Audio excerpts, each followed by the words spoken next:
Alors, j'ai les deux. Ok. Donc bonsoir. Donc je suis Mickaël Morvan. Je suis cofondateur de Agent Maurice, une plateforme d'IA. Aujourd'hui, je vais vous parler de la magie qu'il y a sous le capot des LLM. Donc moi, je vais parler d'IA sans problème, ça ne me dérange pas, ce combo. Et là, aujourd'hui, je vais vous parler un petit peu, on va sous le capot, voir un petit peu comment ça fonctionne. C'est quoi la magie, en fait, comment on fait pour appeler les LLM, qu'est-ce qu'on met dans le contexte. Donc le contexte, c'est la partie qu'on remplit pour poser des questions aux LLM. Pour faire ça, je vous ai fait un site, parce que je trouve que les slides, c'est tellement 2000. Donc je vous ai fait un site avec zéro code fait par un humain. Donc vous pouvez aller sur le site, sur le GitHub, et on va pouvoir commencer à faire une démonstration interactive. Effectivement, je suis pas super bien placé. On va essayer comme ça. Alors, d'abord, je vais vous parler un petit peu de qu'est-ce qu'on fait quand on appelle un LLM. Un LLM, en fait, c'est quoi? C'est ni plus ni moins qu'une API qu'on appelle. Donc, une API, c'est une requête web qu'on fait. Et dans la requête web, on va mettre deux choses, principalement. Dans le header, on va mettre la clé d'autorisation. C'est-à-dire qu'on est obligé, en fait, de s'authentifier pour pouvoir appeler l'API.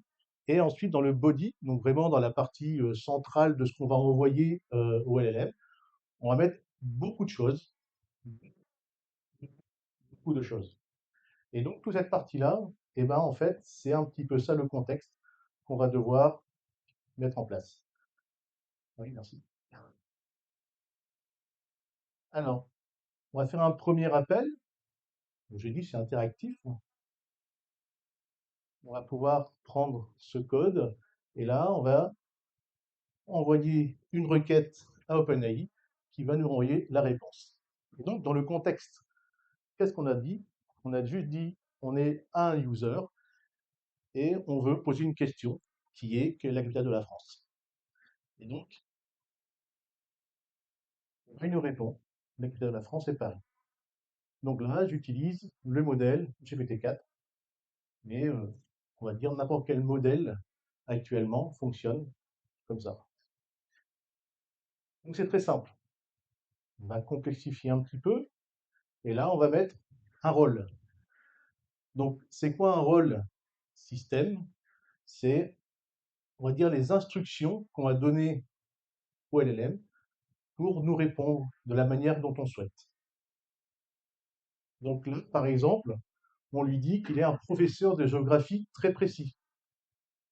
Donc, on va lui demander une question sur l'Everest.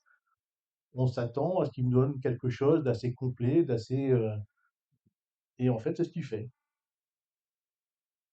Donc ça, dans le contexte de base qu'on a envoyé, on a rajouté une instruction système pour les préciser quel type, on va dire, d'intelligence on voulait lui faire être.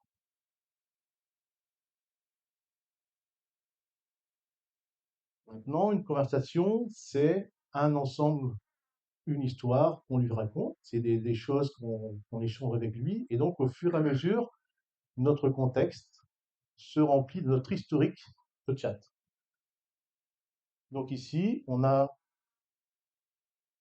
un ensemble de conversations qu'on a faites avec lui, et donc ça s'appelle l'historique. Donc on empile comme ça dans le contexte l'historique du chat qu'on a eu avec le LM. Et donc là, si on demande quelle est sa capitale, le LLM, il va comprendre le contexte. Il va comprendre que quand on est en train de parler du Japon dans l'historique, on n'a pas besoin de repréciser quelle est la capitale du Japon.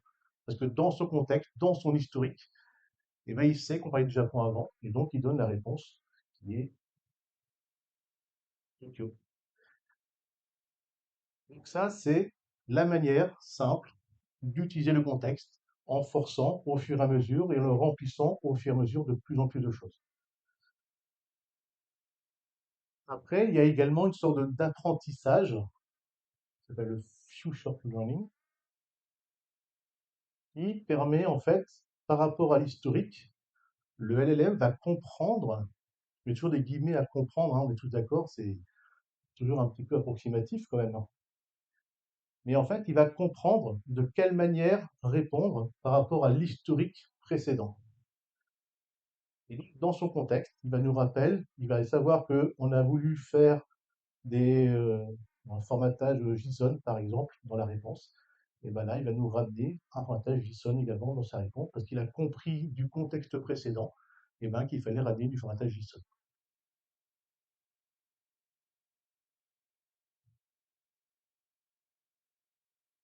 Ouais, on peut lui mettre également des instructions de formatage complexes, où on va lui dire, il va toujours répondre sous forme de liste numérotée avec 3 points.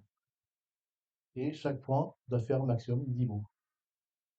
Donc ça, tout ça, c'est pareil. C'est dans le contexte qu'on va pouvoir lui donner des instructions pour qu'il nous explique la manière avec laquelle il va nous envoyer les données.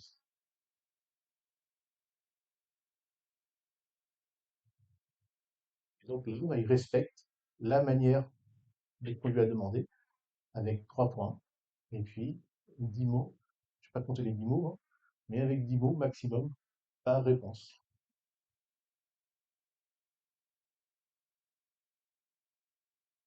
Et puis après, il peut y avoir également des conflits de contexte.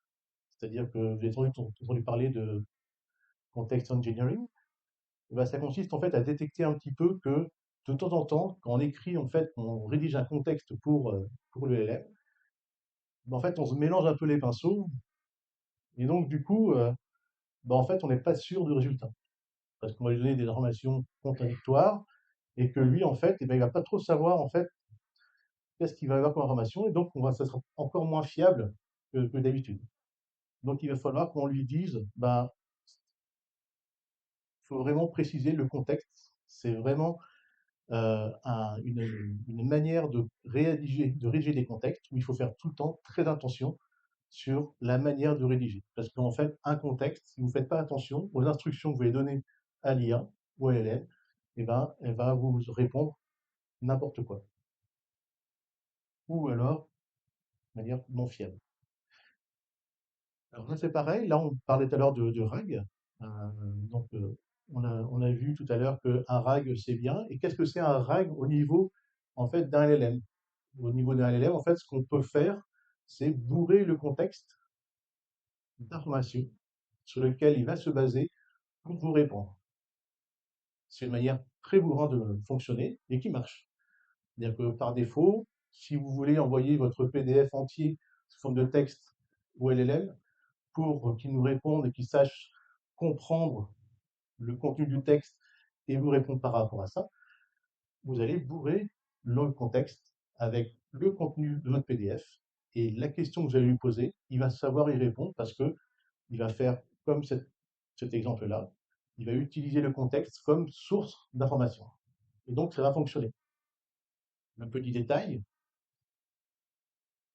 c'est qu'au niveau de la consommation des tokens pour vous répondre, c'est-à-dire que c'est coûteux de envoyer un contexte important. Le contexte, en fait, il faut voir que quand vous parlez des tokens sur ChatGPT ou autre, c'est la taille du contexte à l'entrée et à la sortie qui est comptée. Donc, quand vous avez l'abonnement à 20 euros, c'est pas grave. Mais quand vous avez un nom professionnel où chaque token est payant, faire très attention à ne pas lui envoyer des contextes de 200 kilos parce que ça coûte très cher. Donc, au niveau du RAG, on voit que ça fonctionne. On a la bonne réponse en fait, qui est renvoyée parce qu'il a compris que à l'intérieur, par rapport aux données qu'on lui a envoyées, eh ben, la question qu'on lui a posée, elle est contextuelle et le RAG fonctionne, mais simplement avec le contexte.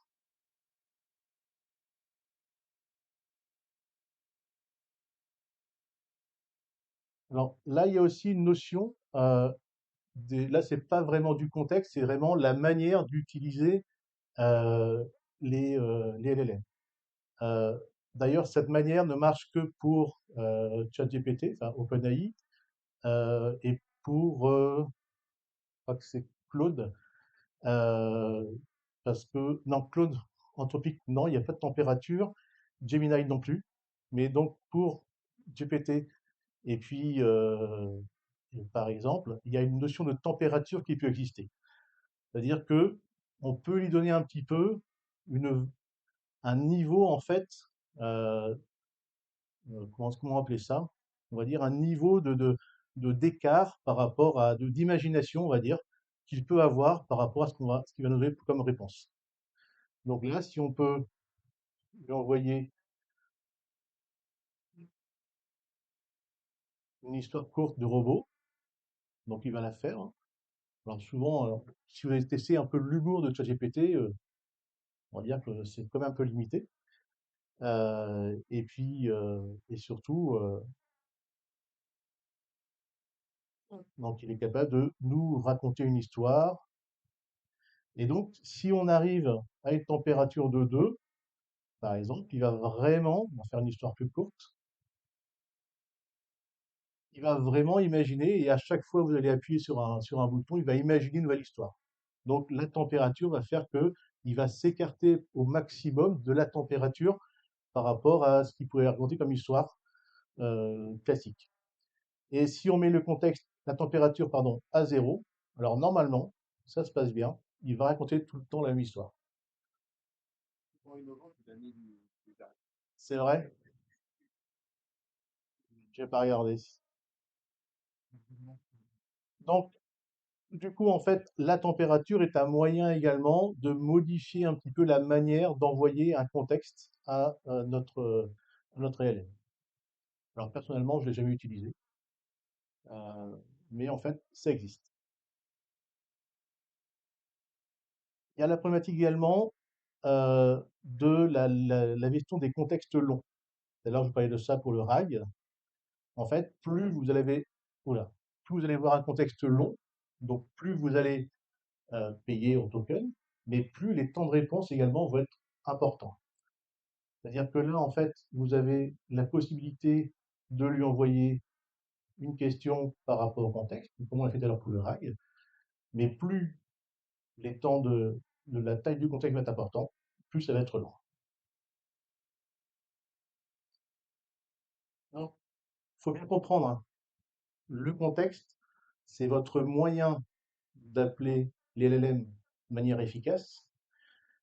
Et si vous ne faites pas attention, vous allez, un, dépenser énormément d'argent en tokens, inutile, et deux, augmenter de plus en plus les temps de réponse. C'est vraiment un concept incroyablement important à considérer quand on code des LLM.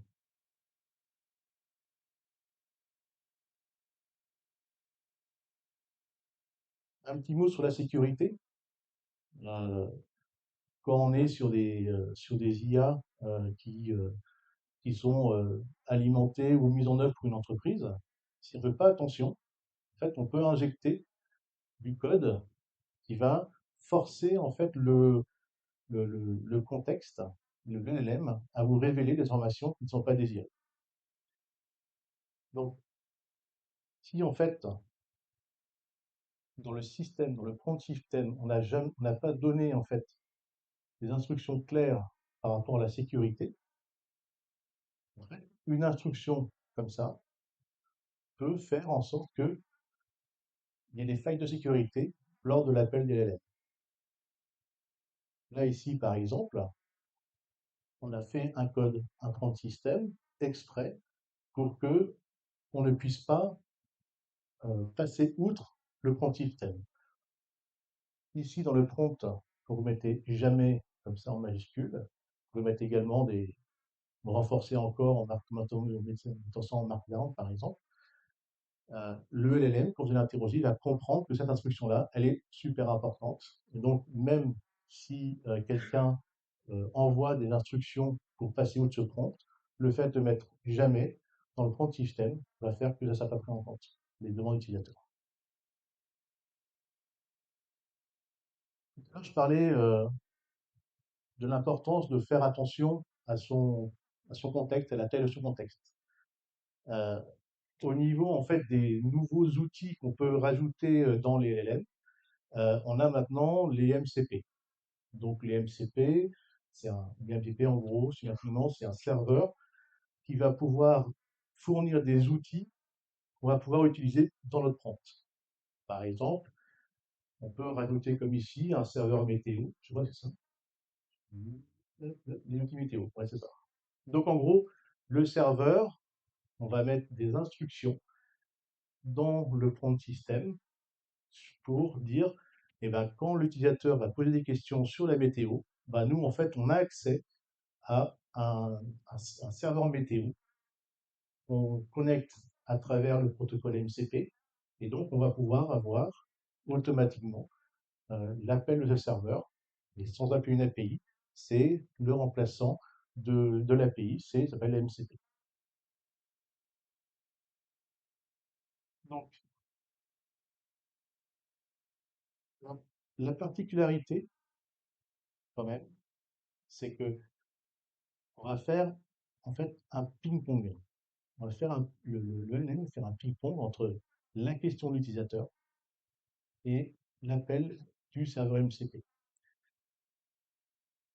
faut imaginer en fait que à la première requête, l'utilisateur peut demander la météo.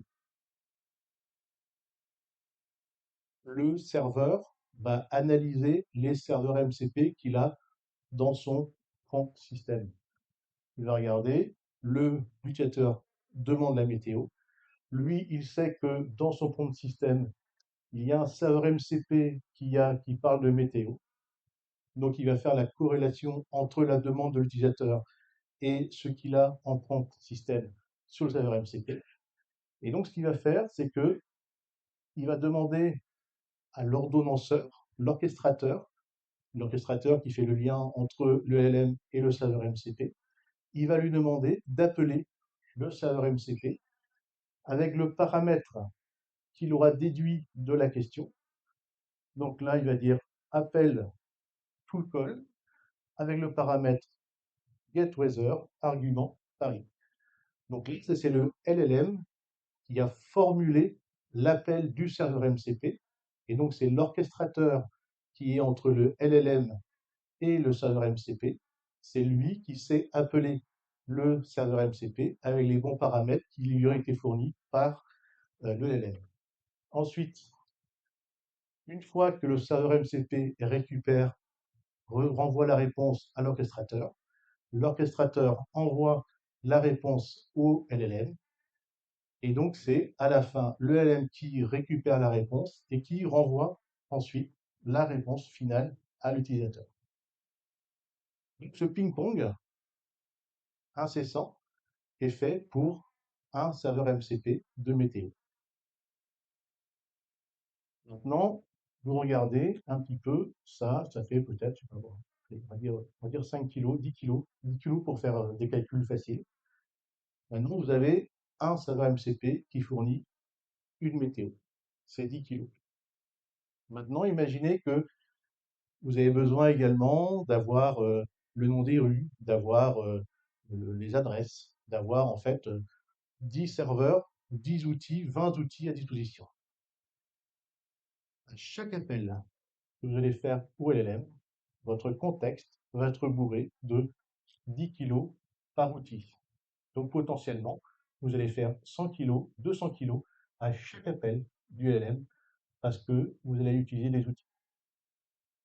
Donc ça, le modèle Text Protocol, c'est super sympa pour pouvoir augmenter l'usage de vos outils. Par contre, le problème qu'il y a, c'est que eh ben, c'est ultra consommateur en taille de contexte et donc en token. Alors, petit aparté, euh, il y a des moyens de s'en sortir en faisant de l'embedding de contexte MCP. Donc, pour revenir après, si vous voulez, c'est ce qu'on fait par exemple sur Azure Maurice. Donc, on va non pas dire au LLM, voilà tous les serveurs MCP et c'est ceux-là qui t'intéressent. À chaque question, en fait, on va recevoir au niveau de l'orchestrateur de l'utilisateur, on va déduire de la question quels serveurs MCP seront utilisables par rapport à la question. Et donc, on va mettre dans le contexte uniquement les serveurs MCP nécessaires à la réponse de la question. Et donc, ainsi, on arrive à diminuer drastiquement le nombre d'espaces à être utilisé dans le contexte. Et donc, on arrive à baisser le coût en termes de réponse. Et donc, si on a 50, 200 MCP, c'est pas grave. C'est pas un souci.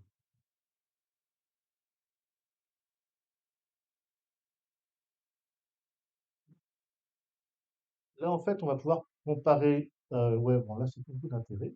Euh, En fait, là-dessus, j'ai rajouté en fait des petits comparateurs, mais bon, il y a pas beaucoup d'intérêt.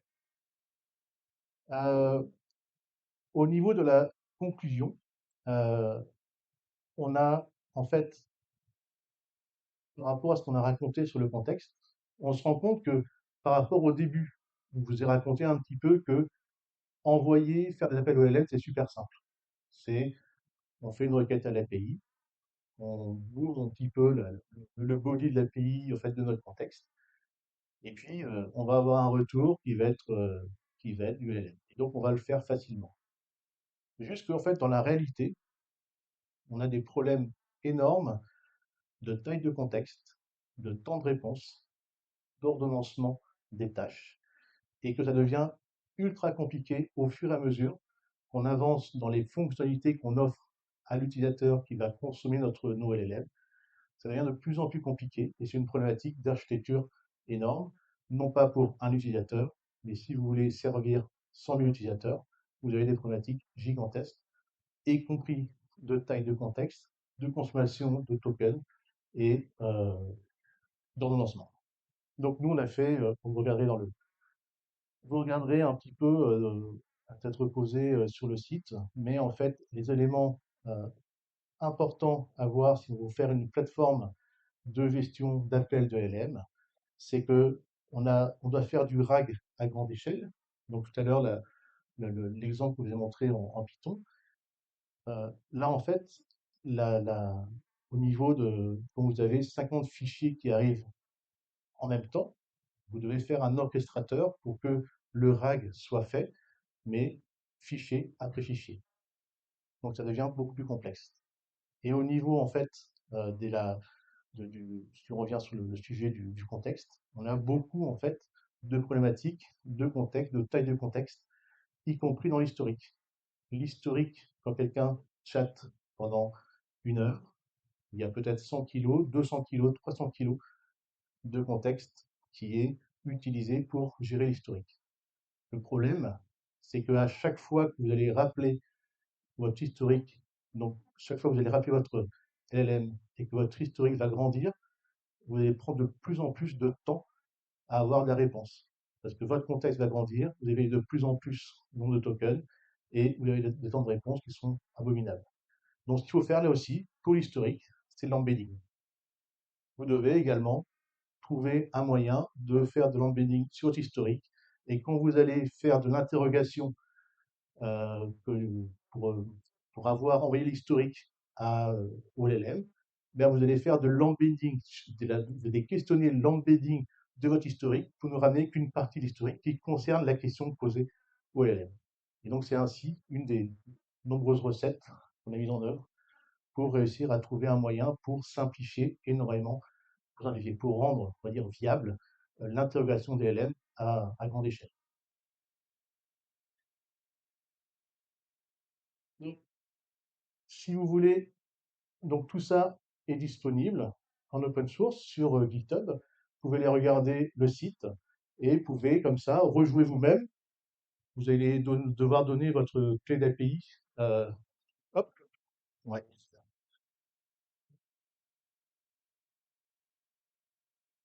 Vous allez devoir trouver votre clé d'API d'OpenAI. Vous allez la mettre dedans, configurer ma clé d'API, et puis après, vous pouvez lancer la démo et faire une démo interactive pour voir vraiment ce qui se passe. On va grandir, on va grandir, on va grandir. Voilà. C'est bon? Donc, garantie sans humain cacher le code. Je le garantis. Merci, Claude Code. Merci, vous avez des questions?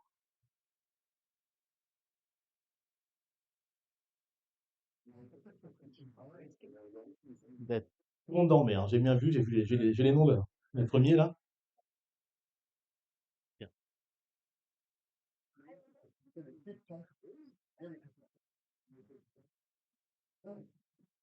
Question sur la Jean Maurice. Ouais. Donc c'est un produit commercial, c'est un peut-être un open source, comme vous faites avec C'est un produit commercial. Open source, une question ouverte. Euh, c'est pour l'instant un produit commercial et sur lequel vous allez vous inscrire sur la bêta. Vous allez sur agentmaurice.ai et il y a un lien vers les bêtas si vous souhaitez vous inscrire. On l'a pas tout à fait encore ouverte. On est encore en train de travailler dessus. Il y a encore quelques nuits à passer, mais ça avance. Avant Noël, avant Noël. suite à la question précédente, vous ciblez quel type de structure avec cette offre commerciale en devenir? C'est le-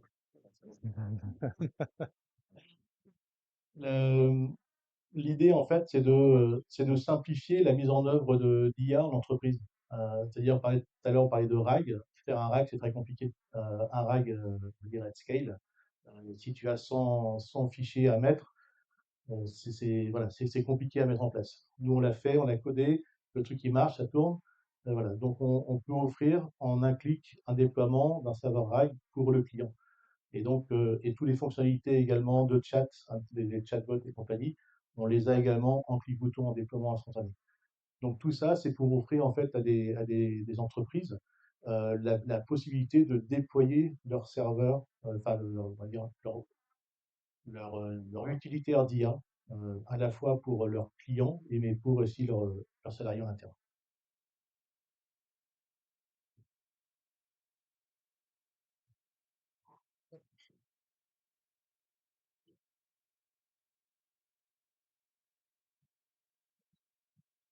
Est-ce que vous parlez de 10 kilos, 300 kilos? Quelle unité vous utilisez? Dans ton contexte, tu disais ça, c'est ça. Ouais, mais en fait alors c'est vraiment la taille du texte, hein. En gros, c'est dans ton body, en fait, dans ton JSON que tu envoies, tu as la partie content dans lequel tu as ton contexte. Et ça, tu peux avoir 10 kilos de texte. Donc, c'est vraiment 10 kilos de texte. Donc, c'est vraiment, ça peut devenir très gros. Et les premiers problèmes qu'on a rencontrés quand on a codé Argonoise au début, c'est vraiment que l'historique marchait super bien. Mais au bout d'un moment, on se dit, mais enfin, c'est de plus en plus lent. Et là, on a vu la taille des contextes augmenter. On s'est dit, ah oui, ouais, il y a une corrélation directe entre les temps de réponse et la taille de contexte qu'on envoie. Et notamment aussi la consommation en token.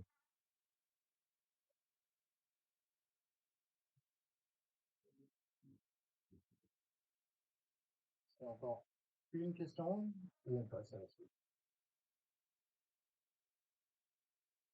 On passe à la suite. Merci.